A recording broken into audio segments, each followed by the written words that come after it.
કે દશરથના દરબારમાં જેને ઇન્દ્રય આશા કરે એ ભાઈઓ વગરનો ભેકાટ એ તો કડવોય લાગે કાગડા.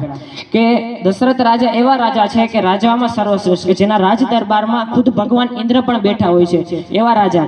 તો જ્યારે દશરથ રાજાનો મૃત્યુનો સમય હોય છે ત્યારે તેના 4 પુત્રોમાંથી એક પણ પુત્ર હાજર નથી હોતા, જે તમે બધા જાણો છો કે રામ અને લક્ષ્મણ વનવાસમાં હોય છે અને ભરત અને શત્રુઘ્ન તેના મોસાળમાં હોય છે, કે જેના 4 પુત્રો હોવા છતાં પણ એક પોતાની પાસે હાજર નથી. એટલે કે દુલ્લાભાઈએ કાગે લખ્યું છે કે દશરથના દરબારમાં જેની ઇન્દ્રય આશા કરે એ ભાઈઓ વગરનો ભેકાળ, મતલબ કે 4 ભાઈઓ હોવા છતાં એક પણ ભાઈ હાજર નથી, કે બહુ ઓછા લખાણમાં ઘણું બધું કહી ગયા છે. તે એવું જ બીજું પાત્ર રામાયણનું છે કે સીતવા મંગલ 4 ઈ ફેરાય રાઘવને ફરી તોય કાયમ દખણી કાગડા.